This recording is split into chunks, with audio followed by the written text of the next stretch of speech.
안녕하세요. 애월대표 변준환 선생님입니다. 오늘은 2023학년도 인문논술 설명회 자료를 가지고 설명을 해드리려고 합니다. 다른 과목들 주요 국, 영, 수 물론 설명회도 중요하죠. 그러나 그런 과목별 설명회 같은 경우에는 전체적인 입시 구조를 파악하기 어려운데 반해서 논술 설명회의 특성은 그 학년도의 전체적인 입시 구조를 이해할 수 있다는 점에서 매우 유용할 것으로 생각됩니다. 따라서 문과 학생들뿐만 아니라 이과 학생들도, 그리고 앞으로 수능을 준비해야 되는 고1, 고2 학생들도 지금의 영상들을 살펴보고 공부를 해두시면 많은 도움이 될 것 같습니다. 자, 지금부터 인문논술 설명회 시작합니다. 자, 인문논술 설명의 목차라고 되어 있고요. 첫 번째, 2023학년도 대입이 어떤 구조로 되어 있는지 한마디로 정의를 해봐야겠죠. 두 번째, 2022학년도 불수능이라고 학생들이 너무 어려워했고요. 생물2에서는 소송이 걸리기도 했고 전체 만점 처리가 나오기도 하는 여러 가지 사건들이 있었습니다. 자, 이런 2022년 2학년도 불수능의 영향과 논술 전략은 어떻게 세워야 되는지, 그리고 논술을 왜 준비해야 되는지, 2023학년도 논술 전형은 어떤 특징이 있는지, 그리고 저의 강의 연간 커리큘럼 및 관리 프로그램, 이런 식으로 설명을 드리도록 하겠습니다. 자, 2023학년도 대입의 특징이 무엇일까요? 한마디로 말하면 2023학년도 대입의 특징은 정시확대입니다. 정시확대. 그렇죠? 그런데 이게 전체 대학의 구조는 아니죠. 따라서 살펴볼까요? 자, 2023학년도 현 고2조. 학생 수는 작년에 비해서, 그러니까 2022학년도 대입에 비해서 약 17,000명가량 감소한 상태입니다. 따라서 주요 10개 대학에 들어갈 수 있는 학생들이 0.3%포인트 증가해서 약 주 10개 대학에서는 7.9%, 약 8% 정도의 학생들이 입학이 가능합니다. 그러니까 100등 중에서 8등까지는 여러분들 주요 인서울을 할 수 있겠다라고 생각하시면 될 것 같고요. 서울권 주요 대학들이 정시 비중을 거의 40%까지 확대했다라는 거 잊지 마시기 바랍니다. 자, 한눈에 보는 2023학년도 대입의 특징은 수도권 대학과 비수도권 대학을 나누어서 전략을 세워야 된다는 겁니다. 왜냐하면 수도권 같은 경우에는 수시가 물론 64.7%로 정시에 비해서 더 많긴 하죠. 그렇죠? 그렇지만 주요 대학으로 갈수록 정시 모집 비율을 40% 수준까지 이미 맞춰놨기 때문에 여러분들 뭐예요? 네, 수시는 여러분들 교과, 종합, 그리고 논술, 여기에 특기자 전형까지 다 포함돼 있죠. 그렇죠? 따라서 이렇게 비율이 나누어지는데 반해서 정시는 단일 항목으로 수능만으로 약 주요 대학은 40%의 학생을 선발한다는 점에서 가장 중요한 전형이 되어버렸습니다. 그러나 비수도권 같은 경우에는 아직도 대부분의 대학들이 수시에서 86.1%의 학생들을 선발하죠. 정시에서는 13.9%, 약 14% 학생만이 선발되기 때문에 큰 의미가 없죠. 따라서 전체 합계가 아니라 지원하려는 대학이 어느 지역에 있느냐에 따라서 전략을 세워야 할 거다. 자, 수도권 대학과 같은 경우에는 1순위가 여러분들 뭐예요? 네, 수시 전형에서, 그러니까 수시 전형이 어디까지죠? 네, 여기까지네요. 그렇죠. 수시 전형은 바로 학생부 교과 종합 논술, 그리고 여러분들 특기자의 실기 실적 위주. 그렇죠. 기타는 빼더라도요. 자, 이렇게 대부분 여러분들 뭐로 돼 있죠? 네, 수시 전형 위주로 돼 있는데, 수시 전형에서 여러분들 뭐죠? 학생부 종합이 1등이고요. 교과가 2등이고요. 그리고 논술이 3등을 차지하고 있습니다. 선생님, 그럼 논술은 10% 내외니까 사실은 큰 의미가 없겠네요. 네, 큰 의미가 없는 게 아니라 의미가 있는 거죠. 비수도권은 논술이 1%밖에 안 되니까요. 결국 논술을 준비하는 이유는 수도권 대학, 특히 인서울을 하기 위해서만 필요한 수시 전형이다. 이렇게 생각하시면 될 것 같습니다.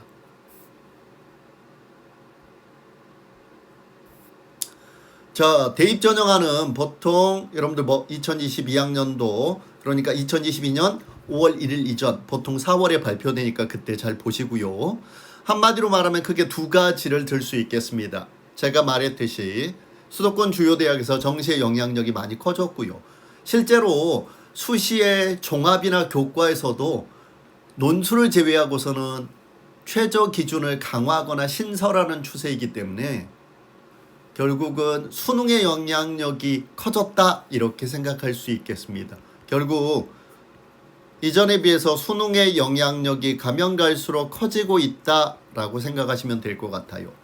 상대적으로 코로나 영향 때문에 여러분들 비대면 수업도 이루어지고 있고 다양한 비교과 활동을 하기 어려운 학교 생활과 같은 경우에는 내신의 영향력이 상대적으로 커지고요. 비교과의 영향력은 축소되고요. 그렇죠? 그러나 전체적으로 본다면 오히려 수능의 영향력이 커졌기 때문에 내신과 비교과의 영향력은 떨어졌다 이렇게 생각하시면 될 것 같아요. 일반고 기준에서 2.5등급을 벗어나게 되면 인서울 하기 위해서 내신은 큰 의미가 없을 수도 있다 라고 생각하시면 될 것 같습니다. 자, 서울권 주요 대학의 전형별 모집 비율의 변화를 한번 살펴보시면요. 자, 전체적으로 여러분들 특성이 뭐죠? 네, 종합전형 줄었고요. 논술 줄었고요. 교과가 늘고 수능이 늘었다는 걸 알 수 있겠죠. 물론 학교마다 좀 편차가 있죠. 자, 경희대, 수능, 정시 늘었고요. 가장 많이 는 데가 어디죠? 네, 서울대죠. 그렇죠?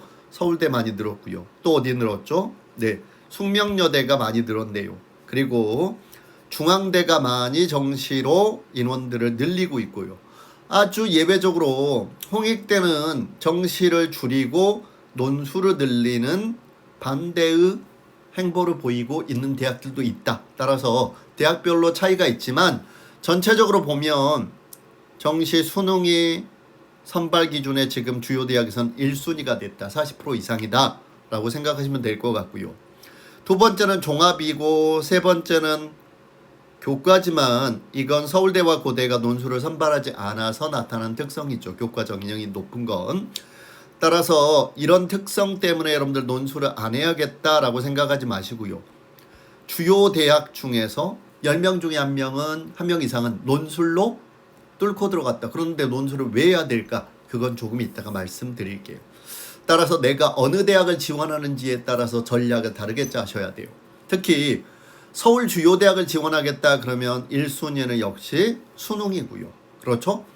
그리고 교과와 종합을 준비해서 가는 학생들은 내신이 인문계 기준에서는 일반고 2등급 이내의 학생들일 때 의미가 있겠다. 그러면 나는 2등급을 벗어났거나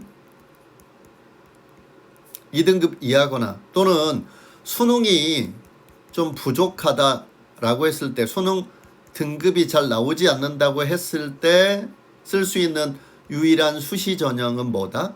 10명 중에 1명을 선발하는 논술이다. 이렇게 생각하시면 될 것 같습니다. 2022학년도 많은 학생들이 힘들어했죠. 불수능이라고. 그렇죠? 네. 정말 불수능이었을까요? 일부는 맞습니다. 그러니까 실제로 난이도가 좀 높게 나온 측면도 없지 않아 있죠. 그렇죠? 그러나 특성은 불수능이라기보다는 코로나로 인한 수업 결손과 학력자가 나타난 결과다라고 보는 게 더 정확한 분석 같습니다. 따라서 이런 특성은 2023학년도에도 지속될 가능성이 매우 높습니다. 그렇다면 특히 재학생, 중상위권 같은 경우에는 1순위가 내신이 아니라 수능 준비를 해야 돼요. 그러나 정시 올인 전략을 세워서는 또 안 돼요. 왜요? 불수능이 또 나타날 수 있으니까요. 따라서 폭망할 수 있으니까 안 되고요. 포트폴리오를 위험을 분산해서 나누셔야 돼요. 또한 학종 교과 올인 전략도 쉽지 않아요. 아까 말씀드렸듯이 나는 내신이 1등급이다 라고 하면 네, 가능할 수도 있어요. 그러나 내신이 2등급일 때 실제로 지원 데이터를 해보면 자신이 원하는 대학보다 낮게 나오는 경우가 대부분이기 때문에 학생들이 거기에 대한 주의를 하셔야 돼요.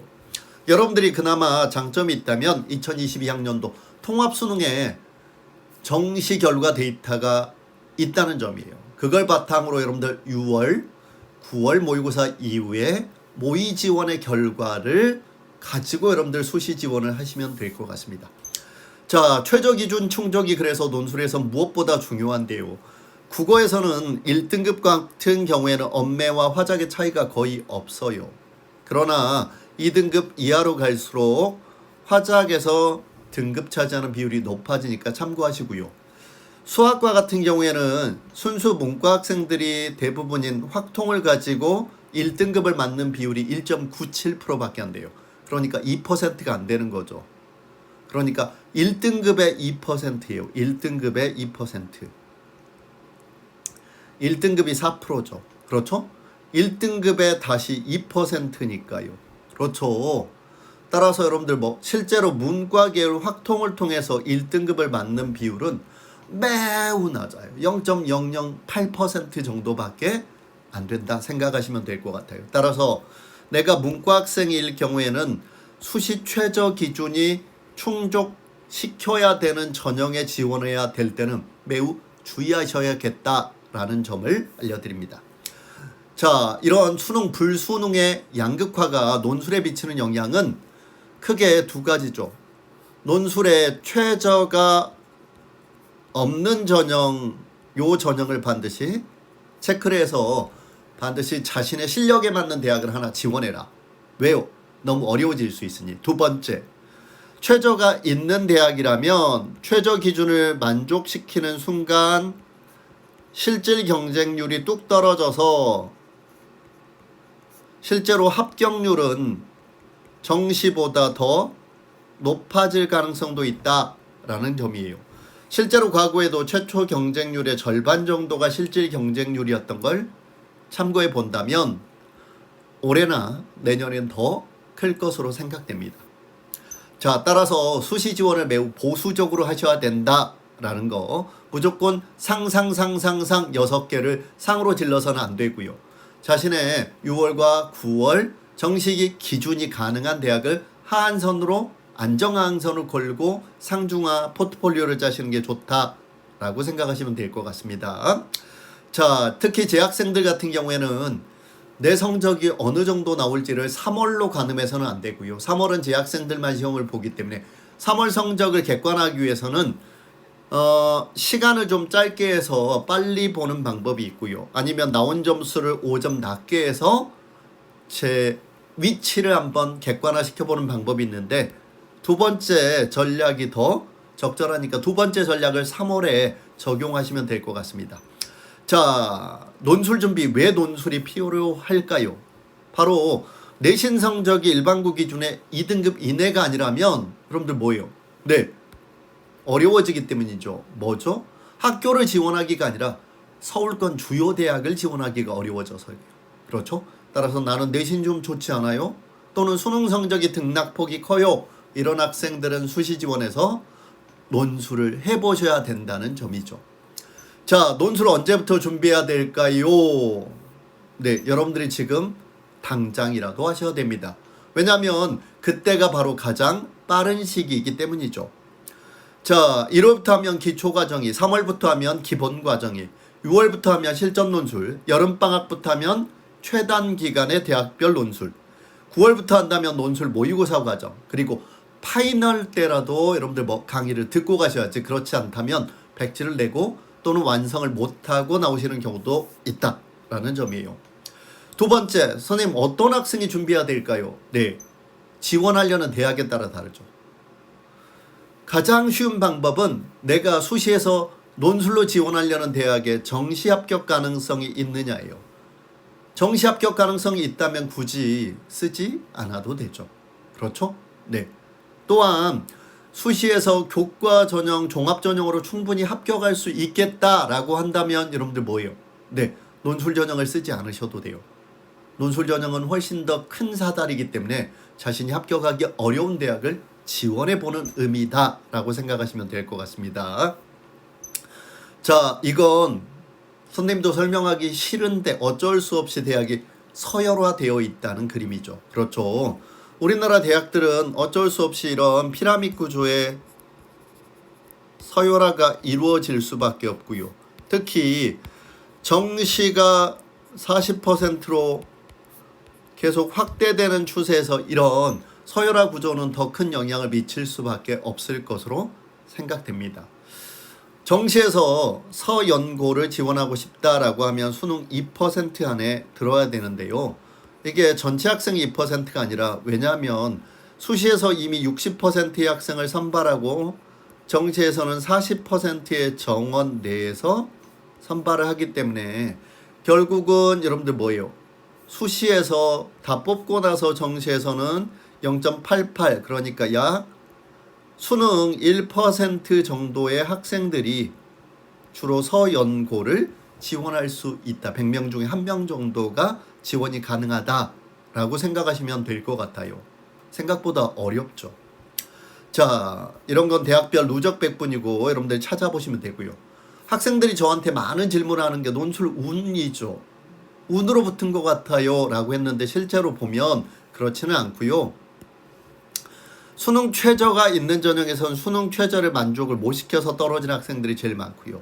두 번째는 논술 준비를 하지 않아서 떨어진 학생들이고요. 내신이 안 돼서 떨어졌다는 학생들은 여러분들 1.9%밖에 안 되니까 내신 때문에 떨어질 일은 없는 전형이 바로 논술이다 라고 생각하시면 될 것 같습니다. 선생님, 학종이 나은 거 아니에요? 담임 선생님 학종하라던데요. 네, 학종의 합격률이 높죠. 왜요? 학종은 주로 지원할 수 있는 아이들이 주로 2등급 이내의 학생들이라 그랬죠. 따라서 이 이내의 학생들만 지원해서 경쟁을 하기 때문에 여러분들 결국 합격률이 9%, 8%, 10%죠. 그렇지만 논술은 여러분들 뭐예요? 1등급부터 심지어는 9등급 전체의 학생들이 모두 지원을 한단 말이에요. 그렇죠? 그러다 보니 지원 인원도 높고 합격률은 당연히 낮을 수밖에 없다는 거죠. 따라서 처음부터 경쟁 집단이 다른 걸 합격률을 동일시할 수는 없어요. 다만 여기서 합격한 학생들은 대부분 내신 3에서 6등급을 가지고 자신이 정시에서 지원할 수 없었던 몇 단계 높은 대학을 합격한 것이기 때문에 여러분들 그런 매력 있는 게 논술인 거죠. 자, 수시 준비는 내신이 중요하다던데 내신 고3까지 논술 준비 안 하고 내신이 낮은데도 내신만 붙잡고 있는 학생들이 있어요. 그런데 사실은 의미가 없다는 거 보여드릴게요. 예를 들면 1학년 때 국어가 3등급이 나왔었던 학생들이 1등급이 될 확률은 0.2%밖에 없어요. 그러니까 거의 없다고 보시면 되겠죠. 그렇죠? 선생님이 왜 이걸 이야기해 드릴까요? 큰 의미가 없다는 거. 그렇죠? 네. 4등급이었다라고 한다면 여러분들 4, 5등급이었다 1학년 때, 그러면 여러분들 이런 학생들은 사실상 3학년까지 노력을 많이 해도 2등급 이내에 들 가능성이 크지 않아요. 그렇죠. 한 3% 내외이기 때문에 이걸 보고 내신에 올인할 수는 없고요. 내가 1학년 때 내신 등급이 좀 낮았었다, 4, 5였다 라고 하면 수시는 그냥 처음부터 여러분들 논술 준비로 온다 이렇게 생각하시면 좋을 것 같아요. 그렇죠? 네. 3등급이었던 학생들이 나 노력 많이 해서 이렇게 하면 선생님 2등급 이내에 들 확률이 25% 정도는 되잖아요. 그러니까 해볼 만하겠죠 라고 했는데요. 여러분들 2.99까지예요. 그렇죠. 대부분 2등급 이내, 그러니까 2등급 초반 내에서 끊겨야 되기 때문에 여러분들 이렇게 한다 할지라도 많이 봐도 5분의 1 정도의 학생들은 3등급에서 2등급으로 갈 확률은 있죠. 이걸 보고 여러분들 내신에 올인한다? 이건 가능성이 매우 낮은 거예요. 수학도 역시 마찬가지다. 자, 실제로 여러분들 고3 학생 수 대비 학종 합격자 비중을 보면 생각보다 높은 건 아니에요. 대부분 학종 합격자는 이런 특목고 중심으로 합격률이 높고 일반고 기준에서 주요 대학의 합격률이 높은 건 아니에요. 오히려 논술보다 낮은 경우들이 있어요. 그렇죠? 일반고는 그럼 학종에 유리할까? 실제로 보면 일반고 기준은 여러분들 주요 대학의 정시 합격자보다 학종 합격자가 훨씬 더 낮죠. 그렇죠? 네. 따라서 무슨 의미가 될까요? 네. 학종에서 일반고들이 크게 우대받지 못하고 있다라는 거예요. 그러면 가장 우대받는 건 실력보다 우대받는 건 과고나 영재고다. 이과 계열이죠. 자, 글쓰기 재주가 없는데 선생님 논술해도 돼요? 네, 됩니다. 한마디로 됩니다. 왜요? 논술은 문학적 글쓰기가 아니라 논리적 글쓰기예요. 이런 연대 문제와 같이 자료 해석을 바탕으로 여러분들 논리적으로 설명하는 것이기 때문에 문학적인 감수성이 필요한 글이 아니란 말이에요. 훈련을 통해서 얼마든지 가능하다. 실제로 강의를 듣고 논술을 주로 준비하고 있는 서울권 학생들이 그래서 논술 합격자의 약 40%를 차지하는 이유가 거기에 있죠. 많은 준비를 하기 때문이에요. 자, 2023학년도 논술 전형의 특징. 네, 논술 전형은 과거보다 인원이 줄긴 했어요. 그렇죠. 그러나 서경대가 사실은 논술 우수자 전형을 교과 유형으로 분류했고요. 이 전형을 포함할 경우에는 작년 대비 오히려 166명이 증가했다. 이렇게 생각하시면 될 것 같습니다. 자, 2023학년도 인문논술 실시대학은 주로 수도권 대학들이 대부분이죠. 그렇죠? 지방대는 별로 없죠. 강원권의 연세대 미래, 세종, 그리고 고려대 세종, 충남에서는 한국기술교대, 대구에서 경북대, 부산에서는 부산대. 이 외에는 모두 수도권이다 생각하시면 될 것 같습니다. 자, 논술 반영 비율이 백인 대학들이 2023학년도에 늘었는데요. 무슨 뜻이죠? 논술 100전형은 내신도 필요 없다예요. 그렇죠. 내신 9등급도 합격이 가능한 대학. 원래 건대, 연대, 연세대, 미래, 항공대가 있었는데 2023학년도에 덕성여대와 특히 별표 치셔야 될 성균관대가 들어왔죠. 성균관대와 연세대 이 주요 두 대학, 상위권 두 대학이 논술 100전형이 되었다. 2023학년도에 무슨 뜻이에요? 내신 상관없이 제발 써라. 이런 뜻이에요. 자, 대부분의 그리고 학교들은 내신 반영 비율이 몇 프로 이상이죠? 70% 이상이고요. 그렇죠. 내신 반영 비율이 60% 이하로 가는 대학들은 대부분 어떤 대학들이죠? 네, 경기대와 숭실대, 울산대는 인문계열은 없으니까요. 그렇죠. 이런 대학을 제외하게 되면 가천대, 서경대, 수원대는 전부 다 교과 약술형 논술을 보는 곳이죠. 그렇죠. 선생님, 그러면 경기대나 숭실대는 내신이 중요한가요? 그렇진 또 않아요. 왜요? 여기 대학에 지원하는 학생들의 내신이 거의 유사하죠. 1등급에서 8등급 이렇게 지원하는 게 아니라 내신 3, 4, 5에서 지원을 하기 때문이에요. 자, 따라서 2023학년도의 논술 특징은 학생부 반영 비율은 줄고 논술 비율이 줄어서 논술만 잘 쓰면 누구든지 합격할 수 있겠다라고 생각하시면 될 것 같습니다. 실제로 한 대학을 예로 들면 서강대는 1000점 만점에 10% 반영하니까 여러분들 뭐예요? 내신이 100점이에요. 그런데 1등급을 100점 주는데 8등급을 94.6점을 줘요. 그러니까 결국은 1등급부터 8등급 누구나 지원해도 되고 9등급만 오지마 이런 뜻이에요. 이해가 되셨죠? 내신은 크게 중요하지 않다. 자, 논술 최저 기준은 구체적으로 여러분들 살펴보시면 될 것 같지만 결국은 한마디로 말하면 2학년도보다 2023학년도는 논술 최저 기준이 거의 완화됐다라고 생각하시면 될 것 같아요. 자, 그리고 미적용 대학이 13개 대학이 있죠.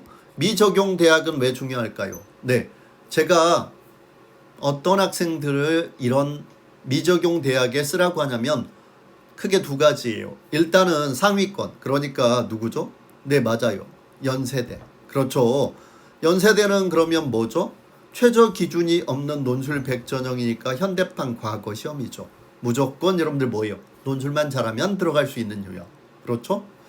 자, 한양대도 반영이 있지만 거의 편 차이가 없고요. 그래서 이렇게 상위권 대학을 낮은 내신에서 또는 수능 없이도 해보겠다 하는 학생들이 지원할 수 있고요. 그리고 또 어떤 학생들이요? 네, 나는 모의고사 성적이 너무 등락폭이 심해서 불수능일 때 문제가 생길 것 같아요 라는 학생들이 있을 수 있죠. 이런 학생들이 이런 최저 학력 기준이 적용되지 않는 미적용 대학을 수시에서 하나 정도 걸쳐 놓으면 혹시라도 생길지 모르는 불수능에 대비할 수 있다는 거죠. 자, 대학별 논술 문제 유형이 다 다른데요. 이 중에서 중요한 건 수리 논술을 보는 대학들이 있다는 거, 인문수리를 보는 대학들이 있다는 거예요. 건국대 인문사회 2, 경희대 사회계열, 숭실대 경상, 연세대 서울, 연세대 미래, 이화여대 인문 2, 중앙대 경제경영, 한국항공대 이학, 한양대 상경이에요. 그리고 네, 약술령에서도 가천대, 그리고 수원대, 그렇죠? 서경대는 전형 요소가 나와 봐야 알겠고요. 그리고 한국산업기술대, 이렇게 선생님 방금 체크한 대학들은 수리 논술 유형들이 출제될 수 있다는 거죠. 물론 변형될 수 있으니 반드시 모의 논술이나 요강이 나올 때 살펴보셔야 돼요. 자, 연대 수리 논술 같은 경우에는 이런 유형으로 출제된다. 작년 같은 경우에는 보건 문제이긴 하지만 최후 통첩 게임이라는 게 나와 있었죠. 그렇죠. 최후 통첩 게임을 여러분들 방정식으로 구성해서 이해하는 구조를 문제로 만들었다라는 거고요. 자, 한국외대 같은 경우에는 그래프를 내는데 여러분들 뭐죠? 네, 프로스펙트 디어리, 그러니까 조망이라고 하는 가치함수에 관한 그래프 해석을 할 수 있는지를 물어보는 이렇게 자료 해석 문제가 나오기도 하고요. 그리고 건국대 경제경영에서는 최저임금이 시장에 미치는 영향이 어떤 것인지를 분석할 수 있도록 수요 공급 곡선을 통해서 내기도 하고요. 한국 외대는 영어 재시민이 등장하는데 수능 수준의 영어 3등급 정도면 얼마든지 해결할 수 있는 어려운 영어 논술이 아니니까요. 얼마든지 재시문 독해가 가능할 것이다 라는 거예요. 자, 이제 거의 설명회가 끝나가고 있습니다. 제 강의 같은 경우에는 한 반 15명 마감으로 매우 소수로 운영됩니다. 이유는 합격률을 높이기 위한 것이죠. 그리고 크게 연강 커리큘럼은 이렇게 5단계로 되어 있습니다.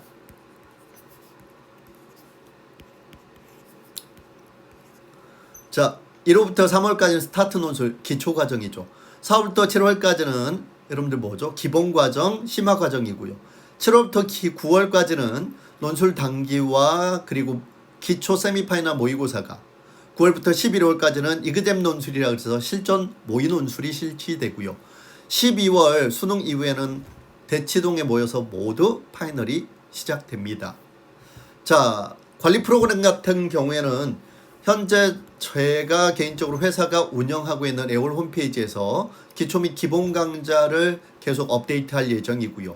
대학별 첨삭 강좌 또는 진탑평가도 여러분들 시적절하게 열릴 예정입니다. 물론 유료도 있고 무료도 있으니 살펴보시면 될 것 같고요. 또 유튜브를 통해서 이렇게 지속적으로 정보를 제공하고 있고요. 오프라인 수강하는 학생들의 경우에는 6월 성적, 9월 성적을 기초로 해서 9월 모평이 끝난 뒤에 지원 전에 이렇게 9월 논술 지원 리포트를 학생들에게 제공하게 됩니다. 정시 지원 가능성을 어딘지 살펴보고 나서 전부 다 여러분들 정식 지원 가능성과 수시 논술 지원 가능성, 그리고 실제 지원 합격자 사례를 통해서 어드바이스를 제공하고 있습니다. 이런 기초가 되는 건 그동안에 자신들의 논술 성적이 어떻게 변화했는지를 바탕으로 그 학생들이 가장 합격 가능성이 높은 대학 위주로 추천을 하고 있는 것이죠. 자, 여기까지가 2023학년도 인문논술 설명이었습니다. 여러분들에게 많은 유용한 정보가 되었기를 바랍니다.